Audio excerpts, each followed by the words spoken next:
spring market is in full swing, but you are wondering, where are the real buyers at? Because I know you are so sick and tired of working with the people that are tire kickers and not serious about purchasing a house. Well, in this episode, I am going to share with you 5 free ways to attract real motivated buyers. But even before I get into that, I just have to have a come to Jesus talk with you really quick, bestie, because this is the deal.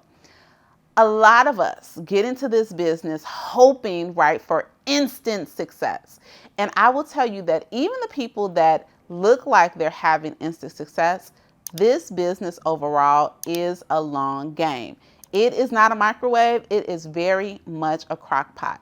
Because even if you, or even when you begin to engage buyers that are serious, motivated, and excited, a lot of them have timelines that are not always on our timeline.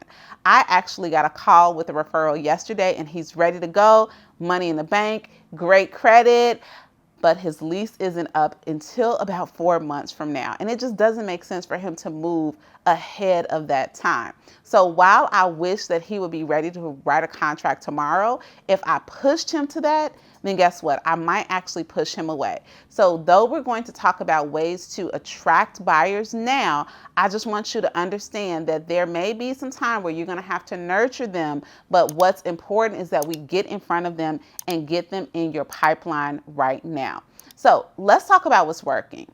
I am absolutely loving, and I will tell you, I am loving hosting virtual workshops for potential buyers.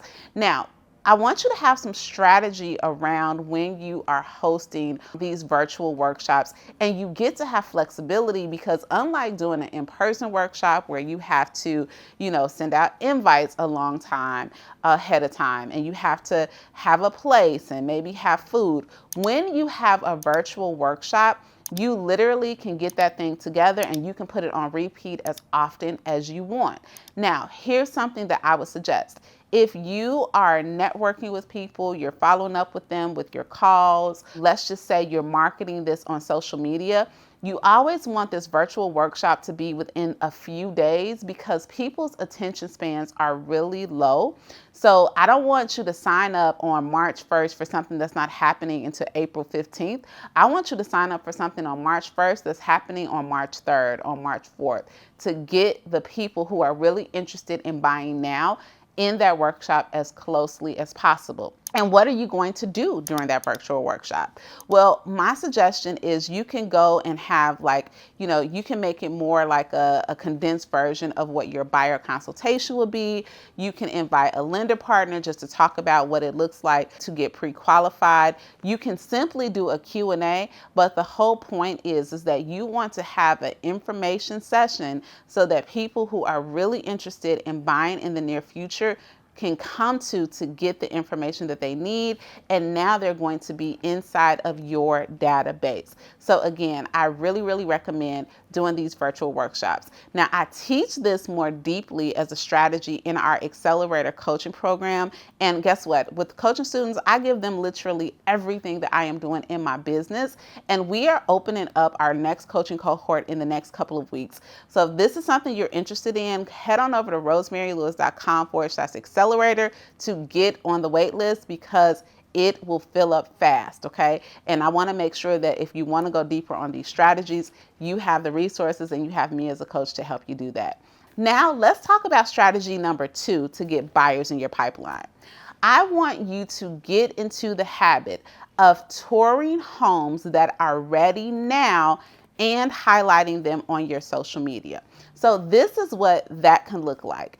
If you are in an area that has a lot of new construction, right? I'm going to go to the builder, and yes, the model is pretty and it's all decked out, but baby, I want them to point me to the inventory home that was ready a month ago and they still don't have a buyer and they're throwing all the incentives and they're slashing the price. That is the house that I want to take my camera and I want to walk through and I want to highlight it on my social media and tell my followers, tell my friends, tell my database all about it. And why? Because this is a house that is ready now. This is a house where as a buyer, they're going to get the most bang for their buck because the builder wants to get it off of their books. And I would also use the same strategy with wonderful homes that may be sitting on the market in your area that are pre-existing. I wouldn't even really start with this strategy with the things that are brand new to market, because the things that are brand new to market, the seller still might be holding out for, a price that they might not be as willing to negotiate. But I would go and I would look to see, okay, what's been on market 75 days? What's been on market 100 days? And I don't want you to think that there has to be something wrong if the houses haven't sold yet. They are just waiting for you to bring the right buyer. So you're going to start reaching out to these listing agents to say, hey, is it okay that I feature your listing at 123 Main Street? Side note, why do we always say 123 Main Street? I don't know. Whoever started that, you have ruined us all forever. But you're going to reach out to the listing agents to say, hey, I see you have your beautiful listing at 123 Main Street. I have no idea why it hasn't sold yet. It's absolutely gorgeous. Is it okay for me to go and do a video so that I can highlight it? And is there anything additional? Like, are your sellers offering any additional incentives? Are they flexible on price? Because these are all the things that you can share as you are doing a video tour of the homes. So definitely start to show homes that are ready now. And again, when you're talking about these deals that you're going to get and the flexibility of the sellers and the lender credits and all of the different things that are happening on homes that are ready today, what's going to happen is you are going to pique the interest of people who are like, hey, I don't just want a house. I want that house that bestie shared. I need to get in it. And they're going to reach out to you so that they can get a private tour. Now, here is a ninja tip when you go to the builders. Okay. I'm going to give this to you. Don't give too much information, right? If I say, hey, I am at Highland Homes in Salina, Texas, and I'm touring the whatchamacallit model. If I'm giving all of the details, then guess what you just did? You just talked yourself out of the opportunity to service that person, right? Because what I don't want that buyer to do is to go directly to the builder themselves or to call their cousin or somebody else. Like, I want to dangle it. I might say what city I'm in. I might give the price range of the home. But if you want to get more information about this house that I'm walking right now, go ahead and hit me up in DMs or go ahead, call me. Like, you want to leave it open-ended enough where they have to reach out to you to get more information. Number 3, this one I actually got from the president of my brokerage, Real Broker, and he suggests that with your email database, you start to send out a deal of the week. Now, this is how this will look. I literally will go to the MLS and find just a super dope home that's at a good price, right? And it could be, you might show a couple of pictures of it. You pull off the front picture, you pull off if it has a pool, like whatever are the best features of the home.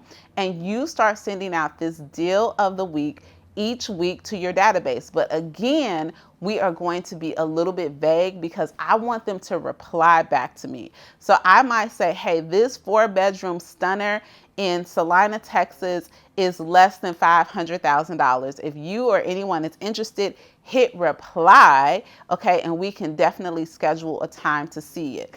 Once your database gets used to you sending out this deal of the week every single week, it will start to spark interest and you will start to get those replies. And just like that builder, okay, I don't want you to give the full address. I don't want you to give all of the details because we want to create a back and forth conversation because I don't want them to just, click a link and find out all the information about the home and just be mulling it over and thinking about it. I want to see who's replying back to me, who's interested in this house. And even if this house isn't the one, it will give me an opportunity to give them a call. We can start talking through what their plans are, just what they're thinking. And it's all because we dangled out that deal of the week. So start doing that with everyone in your database. And here's something else. If the listing is not yours, or if the listing is not a broker listing, like with your broker, you do still need to reach out to the listing agent, just like for a home tour, and say, hey, is it okay? I saw your listing at, I'm going to change it up, at 456 Main Street. Okay. I saw your listing at 456 and I would love to send it out to my database to market it. Is that okay? I actually just got an email about that today. Someone saw one of my listings and they asked if it was okay that they market it on my social media. And yes, right. I know the rules in Texas are that we can market other brokers' listings as long as we have permission and give acknowledgement to the listing agent and broker. So just make sure you stay in compliance. But this deal of the week, this is one, an easy one, a free one that you want to do. Okay, number 4. I'm going to sound like a broken record here, but host the open houses. Host the open house. Host the open house. I am actually going to link a video here where I really break down exactly what you need in order to host an open house. But friends, I cannot tell you now more than ever, I just feel like open houses are such a great way to get in front of people at different phases, right? At the curious phase, I went to an open house the other day.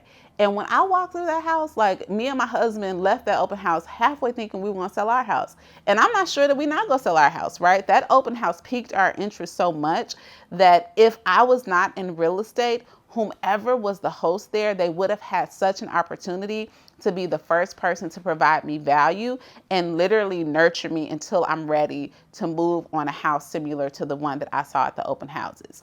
When you host open houses, especially post settlement, right? Post everything that's happened with NAR.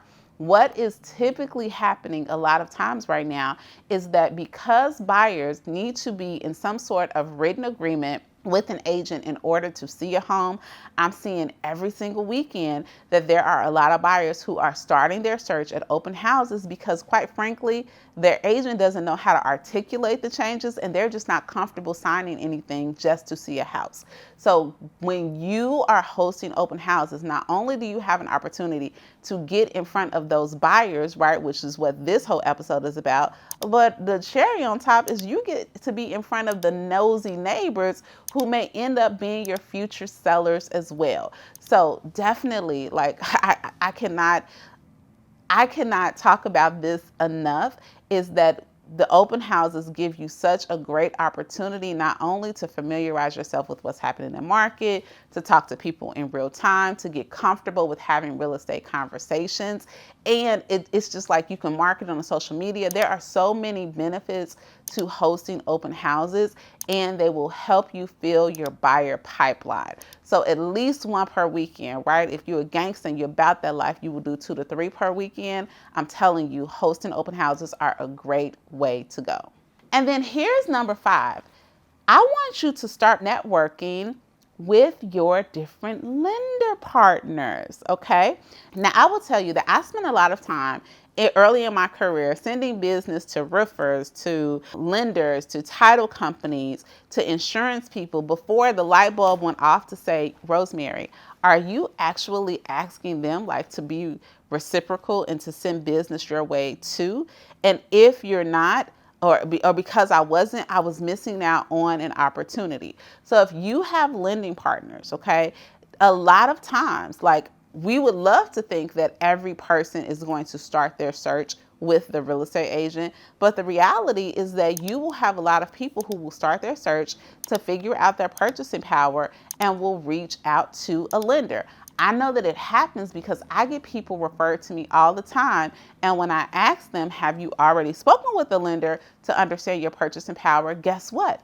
They have, okay? They've already talked to someone who they feel comfortable moving forward with, but they are still in need of a realtor, which means that there could be people, right, reaching out to your lender and they don't have a realtor relationship. So if you reach out to your lender and just say, hey, I just want to, check in with you. If you have anybody who's looking in this area, this price point, like if you have expertise in an area or if you have listings in an area, right? Like, be in consistent communication with your lenders, because they very well, just like we refer people to them, they very well may be running into people who need support, and we can be referred back, okay? So making a habit to check in, to have those conversations, to talk to your lending partners so that they can send you business. Now, in my next video, here's what we're going to talk about. I want to start breaking down some of the biggest objections that you're hearing from your buyer and seller clients that you're getting stuck on. So go ahead and put in comments, what are some of those objections? And we're going to get into them in the next video.